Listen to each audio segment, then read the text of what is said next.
Buna gel, no, kurmalar birden başladı aramızda. Ha? Kuşun da alıp başlaydı da buna gel. Kanka başladı. Bayla biriktirip koyun. Avgust'a kadar buyursa bış kılar bu var. Ağustos'ta gelse Aa, geldi. iyi, Avgust'a geldi, yüzüp çeydin ya ne oldu? Siz arenda kaldınız. Ağustos'ta gelelim daha. Nasıl kısa? Ha ne veriyorsun? Ama oğlum bu taklar kesin bravo. Kurban özgürlüğü için. $1000 getir. Bir kurban. Ana bu göz yıllık kurbandan doğum misalı bolca olmayan bir 15-20 yıllık kurbandan. Bu ya? Bu kurbançılıkta talap kılat. Bu şimdi parıp noğulla bolca olmayan bir.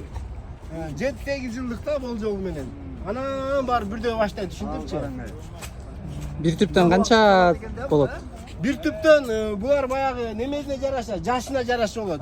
70-80 yılga çeyin bular öldürtken. Kança çoğuyup, kança yıl ötken sayın bu oşonço mömözün köp bere başlayıp Oğlan bu geldiler. takturası ya. Ha, bular yaş bile kendi. Canı burada alıp başlanır. Bulardan asperet bir 10-15 kilo verse Yok gerek. oğlanın bu takanların değil mi? İyi bunu ulan öldüm tartıyımenen butap kesip kırattı. Hattı caga şekilde değil mi? Yaşları nonda canı alıp başlanları bir 10 kilo TL'ye göre de bolca. Lan bayağı jetilip kalganları bir 100 kiloga çeyin verse gerek de.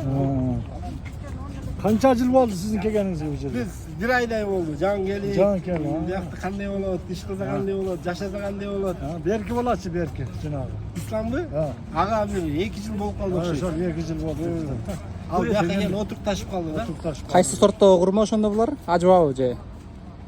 Bular har qanday turi bo'ladi-da, ajvasi var, berkinde ambari var. Biz can gelip mo gevetedin gör ayta albayбыз da, mo ajva bo'lmaydi.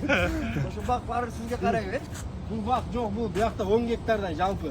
Bu jalp sizge qaray. Yo'q, bizga qarabay, bu bir arabniki da. Bu yoqda kafelerdan biz пайда болсам бөлүшүп yoqda ish qilamiz da. А ты эме курманын башындагылар монтип байланып турат, аны кол менен кылып байлашабы, э? Чачырап кетет экен да. Bu yoqda атайын курма менен иштеген балдар болот. Ошолор байлап турат да.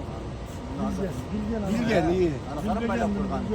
Bizde Almanı bürö gelip but aytып калат, bilген. Ошондо билгендер чыгып байлап